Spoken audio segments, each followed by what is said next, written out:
One of the things with the straight line system I teach people is that, you have 4 seconds. Now, you could say there's 3, Harvard said there's second. I said this back literally in 1988. You have 4 seconds to establish that you're 3 things. Number 1, sharp as attack, enthusiastic as hell. This is in a sales setting, an expert in your field. Right. And the idea is that, number 1, that you're sharp, you're on the ball, you're not going to waste someone's time. Number 2, enthusiastic. And I don't mean the mistake people make with that is they think of enthusiastic as like that guy Tony Little on the Gazelle. Hey, come buy the Gazelle. I'm talking about something very different called bottled enthusiasm. As you said, better than great. Like, listen, how you doing today, John? Like, not how you doing today. Like, I say how you doing today means that I know that I don't give a shit how you doing today. It's a perfunctory greeting we give in English. And so I say, how you doing? Yeah, good, fuck you, that's over, right? But I say, how you doing today? They're like, well, this is tonality. He really wants to know. He actually cares. Yeah, you're talking about that transfer of energy, right? That transfer of enthusiasm. And then most importantly, though, of all those, the third one, an expert in your field. So what I realized very early in the game here, when I was in my early 20s and running this small firm at the beginning, is that I was able, for some reason, to close people that my kids, I was 23, they were 19, 20, right? They couldn't, and I realized what was happening. I had a certain way of sounding that people perceived me as an expert. Sure. And when you're perceived as an expert, people will defer to you. They'll allow you to control the flow of an encounter.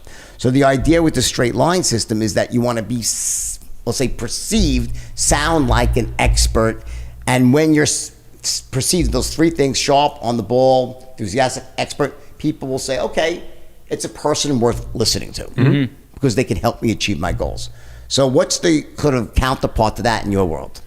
So, I mean, the one thing that I guess you could potentially be an expert at is the conversation. So we're talking to people who want to just go in, communicate better with their coworkers, communicate better with somebody at a bar, make a friend if they're at some sort of networking event. And what we talk about oftentimes is that you can communicate either the news in conversation, or you can go a level deeper and talk about values, things that you care about. So when somebody asks you in the office, what did you do this weekend? A non-expert way of answering that is to tell them what you did. First I watched this movie, then I watched this, and then I watched the ball game.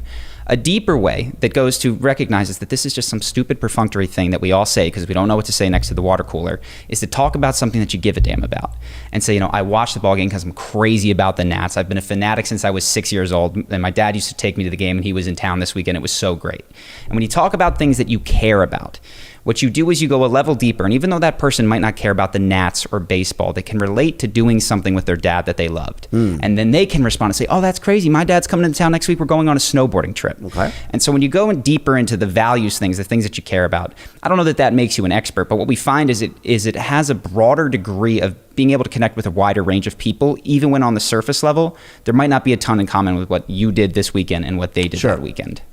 The other thing I'd say is I think depending on the context, when you're selling, expertise is what matters, right? But if it's something where you're trying to make friends, maybe it's that you make the people around you feel good. So just establishing that you're positive or that you're funny. And when you're approaching a person that you're attracted to, maybe it's about conveying that you're confident, or again, that you're fun, that you're attractive, that you're playful. So that you're an expert Lothario, right? It's kind of like you're not necessarily. Have you guys studied any of the dating stuff like that? Sure, lots of it. And what's your thoughts on that? I think there's a ton of bad advice, and I think there's a lot of great advice. And I think the hardest thing is when you pick someone to learn from, it's very hard to only learn some things. And so I think when you have someone who's maybe a little scummy, has some good advice, it's tough to pick out the good stuff without adopting some of their bad stuff. And I think that's why that industry is so tricky. Because I do think that layered in there's some really good advice. I knew Neil Strauss, who wrote the book The Game originally. Very smart, great writer, by the way, smart Fantastic guy. I think that's his greatest skill. Yeah, and within that book, there's a lot of interesting stuff that does overlap with things that I have taught for many, many years. I think the problem is that the intent of a lot of the people is not a good intent. Yeah. In other words, it's one thing if you're looking to, hey, who am I to say about not hooking up with lots of girls? I mean, I did, right? It's easy for me now. I'm older. I'm like, oh, why are you doing that? And sure. take it, but no. Well, I don't think that's a bad intent. Yeah. But the intent is I think you want to leave them see, better than you find I them. don't exactly. I think there's a problem. This whole idea of negging, making this sort of like, I don't like. It's to me, it's like I think there's a more positive way to go about connecting with people and making yourself have value to them in their eyes, and making them feel insecure. So there's a great example from the game. There's this idea of making up a fake question to start a conversation. That's bad. It's lying. I agree. It's also totally unnecessary though, because what it's trying to teach a much better version is don't walk up and shyly say, "Hey, you're really pretty. Can I buy you a drink?" Right. Instead, start with an interesting conversation. But that can be an honest part of the conversation. And so there's this thing where it's almost like lazy thinking. In other words, there's a much better version of that. Yes. Is to be interesting, be cool. Right, but be congruent and honest. And recognize mutually exclusive. Right? Recognize that people in bars specifically are out to have fun, and so if you approach them in a way that's low energy and boring, you're sucking the fun from them. You're basically taking value from their night. Very good point. So come in and make it fun.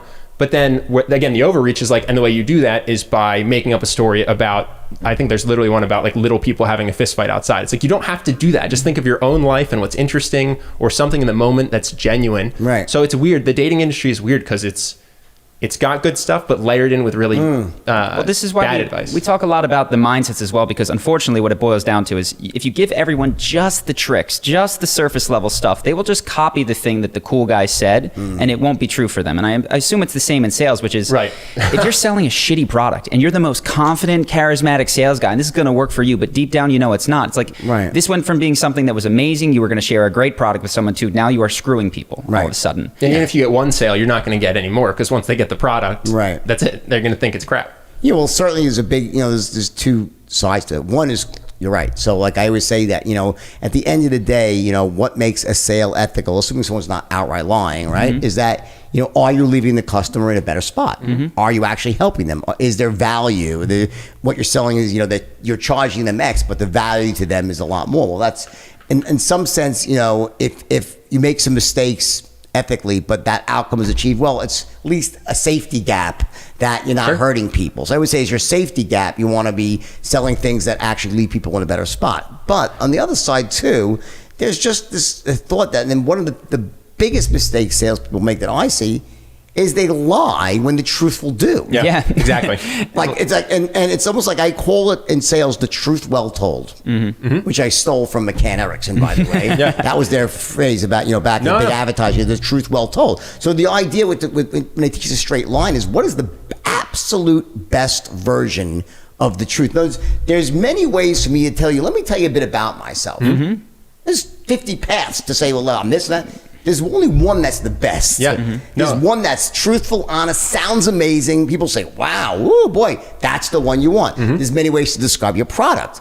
Only one of them is the actual best way. It's interesting, it's logical, it makes sense, it's cool, and it's honest. So I think a lot of it's lazy, lack of preparation, and what happens with many salespeople and people in situations in life is that when we run out of intelligent, smart things to say, we tend to say stupid shit. Or we'll default to things that we run out of the right things to say, and then our brain almost just fills in whatever comes out. And for those that aren't naturally adept, sometimes some really bad stuff comes out. Hope that you guys enjoyed that clip. If you want to see more like this and have us do more podcasts, we are 100% funded by our generous patrons. And if you'd like to contribute, there's a link in the description, and we'll have one pop up on the screen right here so that we can do more podcasts where we have fun conversations and hopefully some deep ones like this. Either way, hope that you enjoyed the video, and I will see you in the next one.